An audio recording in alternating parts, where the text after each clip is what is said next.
Buenas noches, bienvenidos nuevamente a su programa Joyas Eternas. Mi nombre es Aurora Cárdenas y para mí es un gusto estar nuevamente compartiendo el programa con el pastor Hernando Mejía de Iglesia Ven Señor Jesús. Muchas gracias. Bienvenido, pastor. ¿Cómo Gracias, está? Aurora. Gracias a Dios, muy bien, muy contento de que puedas estar con nosotros esta semana. Y pues comencemos. Gracias. Bueno, pues como estamos iniciando un nuevo año, ¿verdad? Muchas personas comenzamos el año felices con la expectativa de poder cumplir nuevas metas y nos trazamos infinidad de metas que lamentablemente a final de año estamos lamentando no poderlas haber cumplido. Entonces quisiera que iniciáramos hablando de cómo establecer y fijar metas que realmente podamos cumplir. Bueno, en primer lugar tenemos que quizá evaluar qué es lo que nosotros queremos en la vida, uno, y dos, qué es lo que Dios quiere para nosotros. Son dos cosas diferentes. Uno es lo que Dios quiere y otra es la cosa que otro aspecto es lo que nosotros queremos. Uh-huh. Y entonces tenemos también que revisar cuáles son las metas que Dios quiere que alcancemos y cuáles para la eternidad y otras que son para la tierra.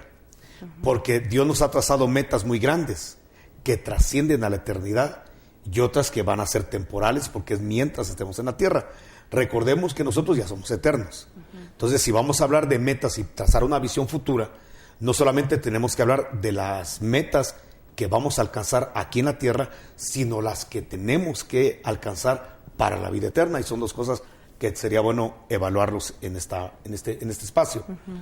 Quizá podríamos comenzar hablando acerca de cuáles son los sentires, los deseos que nosotros tenemos. Hay metas espirituales, hay metas de nuestro corazón, sentimientos y nuestras metas ya puramente económicas, físicas. Y las tres pues son buenas, trazarlas y obviamente cumplirlas. Entonces, en primer lugar tenemos que ver qué es lo que queremos nosotros mismos alcanzar, ¿verdad? Y qué es lo que Dios nos ha llamado a hacer también. Aunque la Escritura dice que Dios pone el querer como el hacer, porque todo lo que tú deseas hacer en la vida, lo que yo deseo hacer, de alguna manera es porque traemos vocaciones diferentes. Uh-huh. Si tú te das cuenta, hay gente que en la misma iglesia donde te congregas, que ya trazó metas que tú dices, esas no son las mías, pero es porque tienes ciertas habilidades, ciertos dones que Dios colocó que no te colocó a ti. Uh-huh. Y tú vas a ir caminando en la visión, en las metas que tienes, de acuerdo a los dones, de acuerdo a los talentos personales que Dios te ha puesto. Y en base a eso pues vas a caminar, en base a eso vas a proyectar, en base a eso vas a decidir. Lo importante de trazarse metas es que sepamos, número uno, que las metas que nos vamos a alcanzar, que vamos a tomar, tenemos que evaluar qué tiempo va a llevar esto. Uh-huh. Porque a veces nosotros queremos que las cosas se hagan así como por arte de magia y ya aparecen mañana. Pues solamente en el hecho de proponerlas y ya se están cumpliendo. Y hay metas que llevan su tiempo, hay metas que realmente llevan un proceso.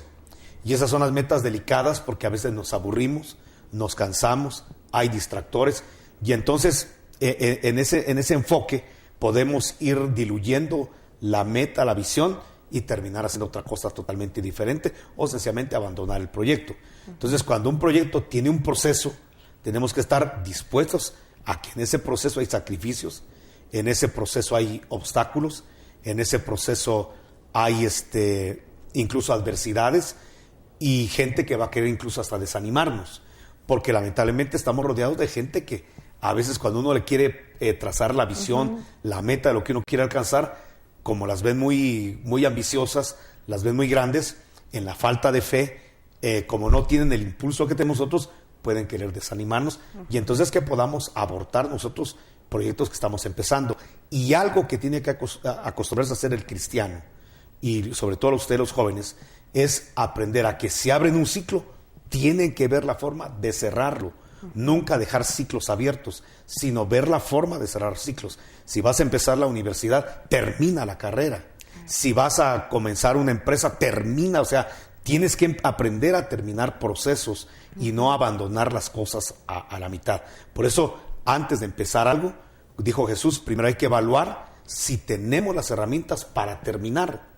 Uh-huh. El Señor lo dijo de esta manera, ¿quién que va a edificar una torre no se sienta primero para calcular si tiene lo suficiente para poder terminarlo? Uh-huh. No vaya a ser que comenzando a edificar no tenga los recursos para terminar y entonces sea la burla de la gente porque comenzó un proyecto y no lo terminó.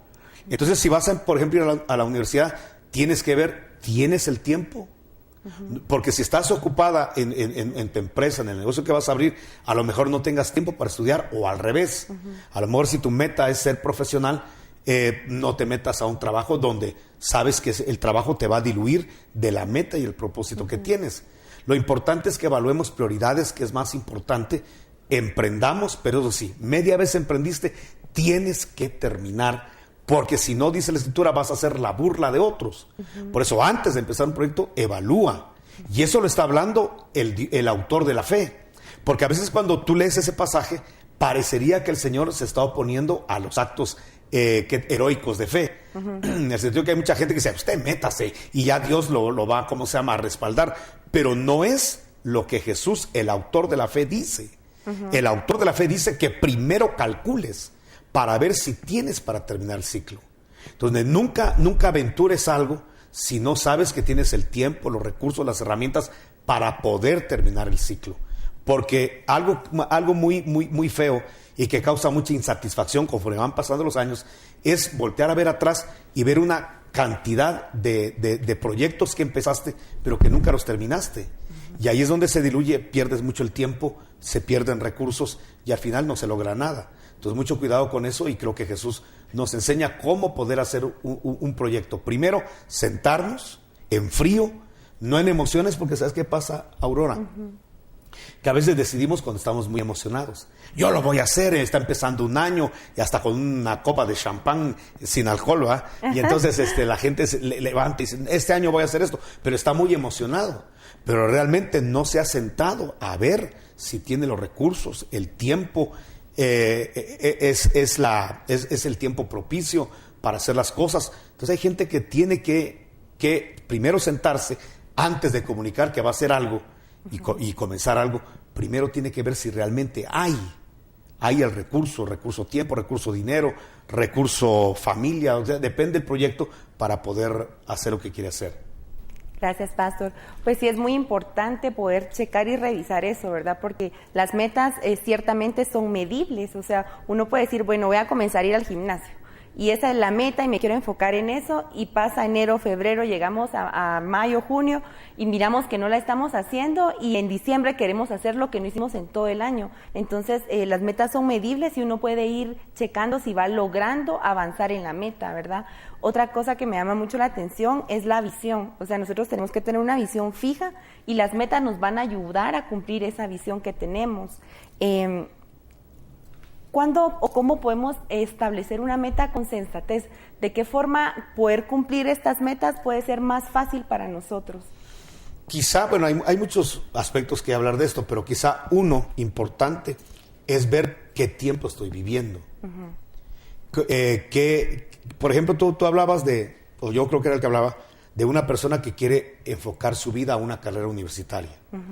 Entonces, si la carrera, primero tiene que evaluar que hay profesiones que requieren más tiempo que otras. Entonces, por ejemplo, el que va a estudiar medicina, que todos sabemos que la carrera de medicina es una carrera que requiere tiempo, que requiere dedicación. Entonces, la gente que tiene esa meta porque tiene la vocación, tiene el deseo de ser un médico, y obviamente después de ser un médico sacar una maestría, tiene que ver que eso va a conllevar sacrificios. Va a conllevar que se va a privar de algunas cosas. Entre ellas, por ejemplo, no sé cómo les va a caer esto, pero si tú vas a ser un médico y a la vez quieres tener una novia, eso realmente hay que evaluar si realmente es el tiempo propicio. Porque si vas a tener una novia para nunca verla, para nunca atenderla, o para que por atenderla y por estar con ella te vas a disipar totalmente de la visión, de la meta, del objetivo que es graduarte, entonces vas a ser de la cantidad de gente que ingresa a la universidad, pero por este tipo de distractores no termina las metas, se disipa, se distrae, y es fácil distraerse. Entonces hay que ver qué es lo que quieres en la vida, y también ver que todo lo que quieras en la vida tiene un sacrificio. Lamentablemente los jóvenes de hoy están viviendo en una generación donde todo es desechable y donde todo es incluso reciclable.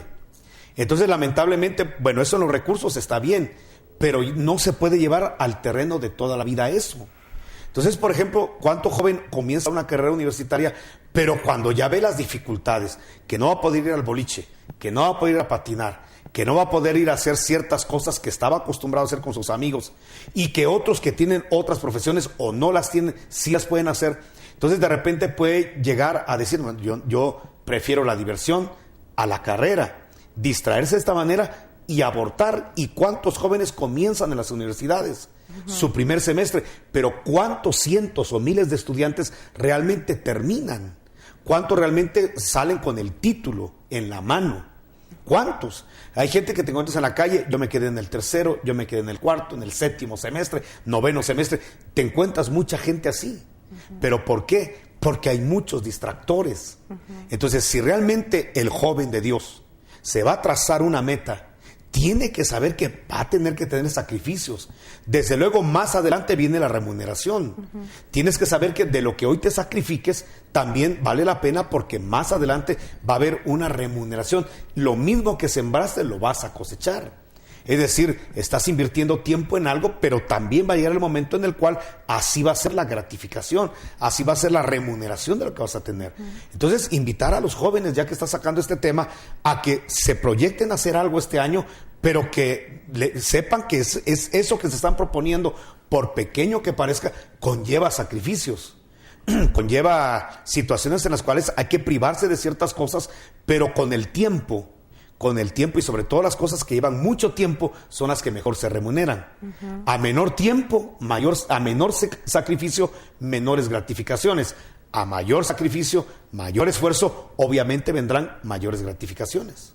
Claro, como usted hablaba, ¿verdad? El costo-beneficio es lo que uno debe de evaluar antes de medir y proponerse una meta, porque muchas veces venimos y por la emoción o porque estamos iniciando un nuevo año, uno tiene la expectativa de realmente poder cumplir lo que uno se propone y se pone metas muy altas, ser la persona más millonaria o ser una persona, no sé, muy inteligente y sacar muchos cursos, muchos diplomados, y al final no logra hacer nada, comienza con muchas cosas y no hacen nada, y muchas veces a nosotros nos pasa, o sea, ¿sabes no qué pasa? Terminamos, no concluimos. Te digo, eso habla de inmadurez. El que quiere ganarse todo el mundo en un solo día, en un solo año, realmente ahí denota su inmadurez. La Biblia dice que es mejor un perro vivo que un león muerto. ¿De qué te sirve tener un gran proyecto que nunca vas a llevar a cabo? Mejor un proyecto un poco menos ambicioso quizá, pero que sí es alcanzable y que sí lo vas a lograr y te va a traer gratificaciones. Yo, por ejemplo, veo que mucha gente se emociona en nombre de la fe, y en nombre de la fe se han cometido muchas imprudencias y se le ha hecho mucho daño a la gente. Yo conocí, por ejemplo, una persona que tiene talento, realmente tiene dones, pero por lo mismo que tiene mucho talento, cuando proyecta una empresa, quiere hacer algo, siempre piensa en algo mega, hiper, super macro. Y para empezar, no tiene los recursos, no tiene la experiencia, no tiene todavía lo necesario para poder meterse a esos proyectos tan ambiciosos. ¿Qué pasa? Terminan los proyectos abortados. Incluso en vez de causarle un beneficio, termina endeudado, termina frustrado. ¿Pero por qué? Porque en nombre de la fe yo un día le hablé a esta persona y le dije, mira, ¿por qué no haces proyectos más pequeños? Y poco a poco vas a ir creciendo. De hecho, los abuelitos así le decían a uno, que de centavo en centavo se hacían los grandes capitales y que las cosas grandes tienen que comenzar de proyectos pequeños. Claro. Y de hecho, le enseñanza a la Biblia. Jesús, que hoy está por encima de todos los cielos, Jesús que está coronado por encima de todo, Jesús comenzó él surgió de los infiernos, de ahí resucitó para sentarse a la diestra del Padre, dándonos a entender que lo más grande comienza de lo micro.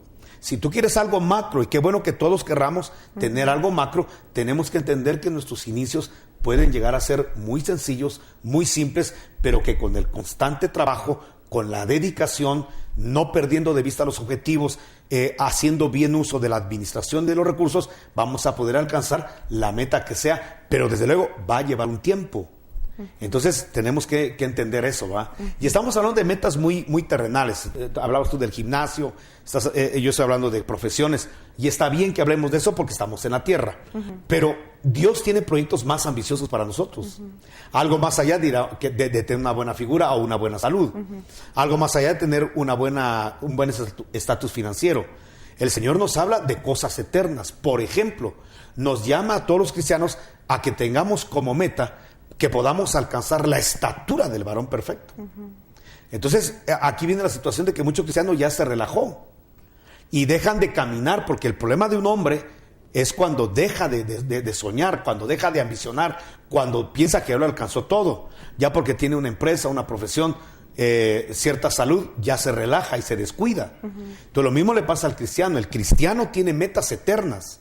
Tienes que alcanzar la estatura del varón perfecto. Entonces hay personas que ya alcanzaron ciertas metas espirituales. Entonces hay gente que cree que como ya no toma, como ya no dejó el adulterio, ya cree que puede llegar a ser, por eso, considerado el mejor cristiano. Y entonces relajarse y decir, bueno, ya lo alcancé todo, y ya solamente ir a la iglesia los domingos, a presentar cierto servicio, porque al final cree que ya lo alcanzó todo. Y a lo mejor ya alcanzó mucho con relación a la pasada forma de vida que tenía. A lo mejor alguna persona dice, yo soy el mejor padre, el mejor esposo, porque si comparo cómo fue mi padre, cómo fueron mis antepasados, o cómo es el papá del vecino, o cómo es cierta persona, a lo mejor si nos comparamos con ellos, o con la vida que teníamos antes, pues sí hemos avanzado mucho. Y gracias a Dios por eso, porque esa es una operación de la palabra y del Espíritu Santo en nosotros. Pero el Evangelio no solamente que nos estanquemos en esto, deja de tomar, deja de fumar, deja de adulterar, eso no es todo, hay mucho más. Y en ese mucho más, la meta es llegar a alcanzar la estatura del varón perfecto. Y la verdad es de que se puede alcanzar esa estatura, porque el apóstol Pablo es un ejemplo muy claro de que a él incluso hasta le sobró tiempo. A muchos no les alcanza el tiempo, se vuelven y no alcanzan esa estatura. Al apóstol Pablo le sobró tiempo. Él escribió a Timoteo, ya lo alcancé todo. Ya solo espero que el Señor juez justo me corone. Pero quiere decir que él ya había alcanzado la meta de alcanzar la estatura del varón perfecto en este cuerpo, en esta tierra, en este sistema. O sea que sí se puede. Claro. Pero son metas que tenemos que fijarnos y no perder de vista que los cristianos tenemos ese tipo de metas, ¿va? Llegar a ser tan agradables como Jesús llegó a ser agradable.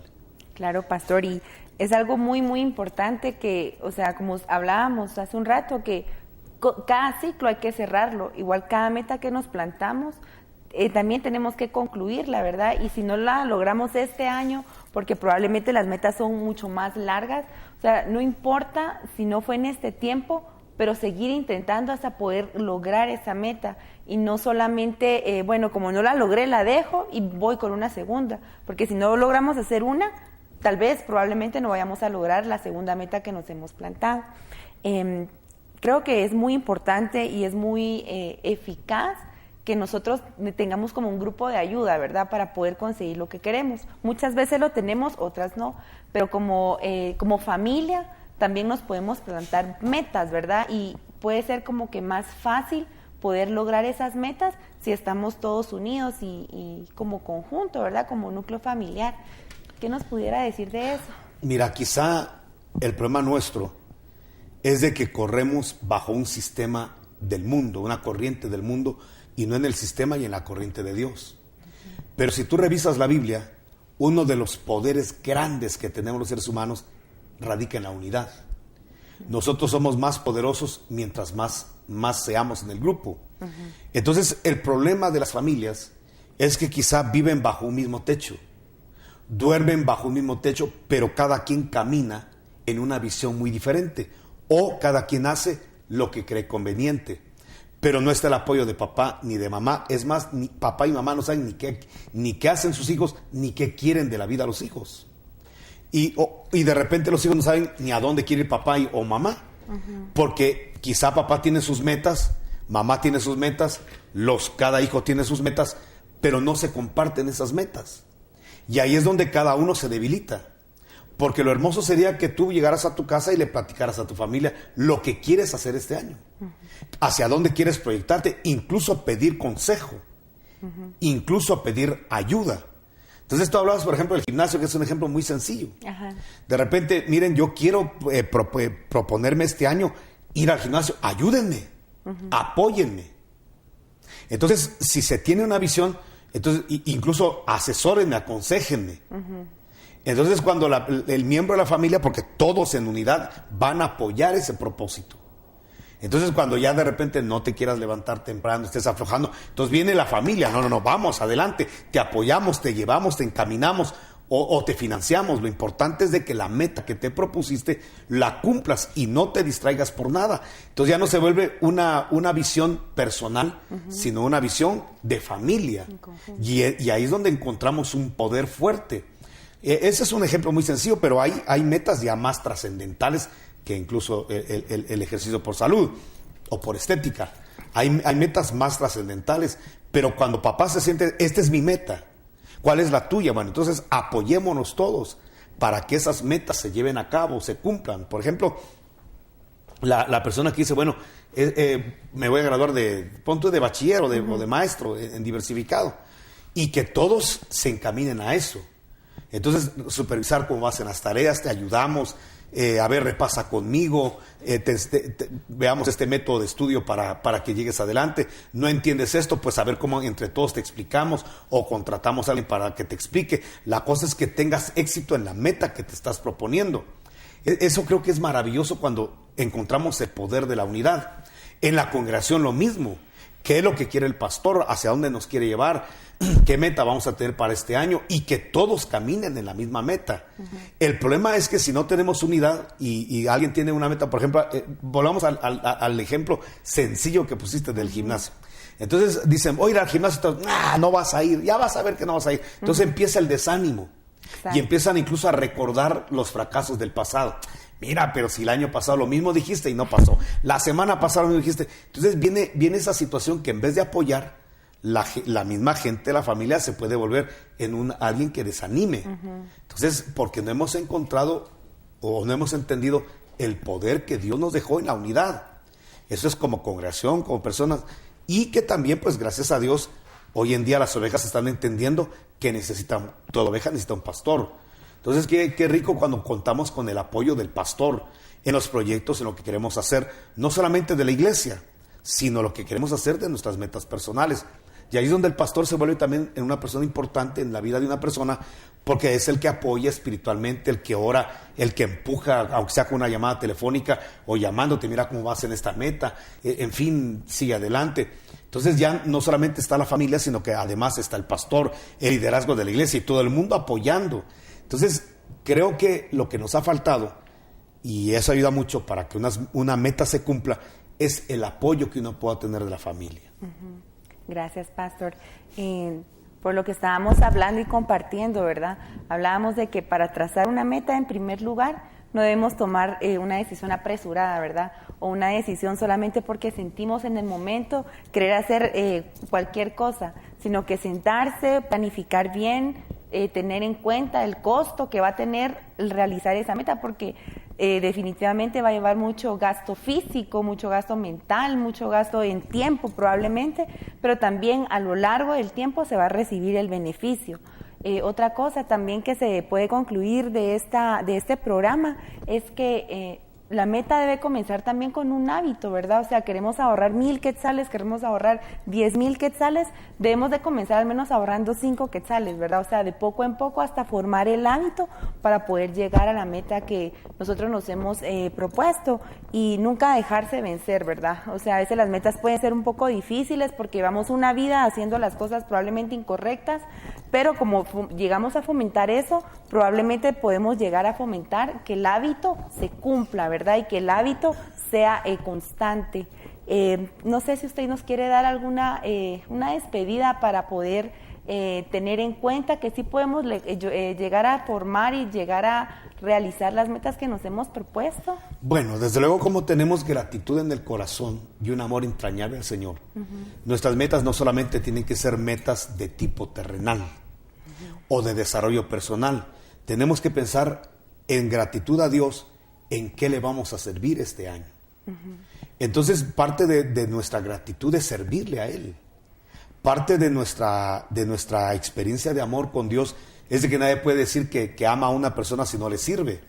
El servicio es muy importante. Entonces, ahora que comienza el año, que las personas hablen como familia. Mira, papá, yo quisiera servirle al Señor ahora en tal área, la esposa igual, y que platiquen para apoyarse. Porque yo tengo la experiencia que de repente alguien quiere servirle al Señor y no tiene el apoyo de la familia. Porque tienen que entender cuáles son las responsabilidades del servicio de papá, de mamá y del hijo. Entonces, de repente, el hijo, si quiere trabajar en el departamento de jóvenes, pues de repente, por los tiempos, a veces se hacen en días sábados o domingos. Entonces, viene el papá y planifica y dice, vamos a hacer un evento sábado. Entonces, el hijo dice, ¿qué hago? ¿Voy con ustedes al evento o a mi servicio?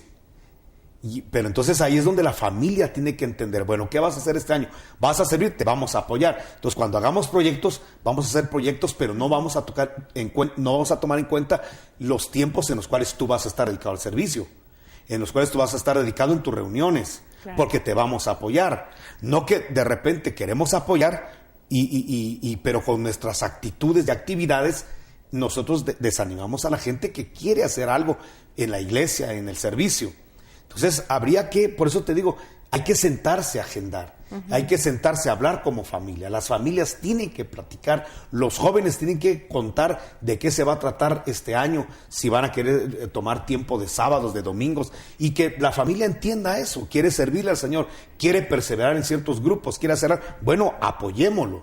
Y que entonces los pastores tengan toda la confianza de poder delegar, mira, Aurora, vas a hacer esto este día, pero se sabe que se cuenta contigo. No que de repente los líderes encuentran que no tiene la disponibilidad de los jóvenes en la iglesia, pero los papás hacen un tropiezo de esto.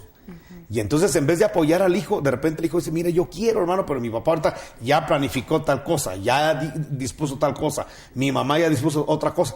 Entonces, no se les apoya y al final, ya vamos por marzo, abril, y aquel joven que comenzó con el propósito de servirle al Señor, aquel joven que comenzó con el deseo de perseverar, pues ya sencillamente no lo puede hacer porque la misma familia no entiende la visión que tiene para este año y dos, mucho menos lo apoya.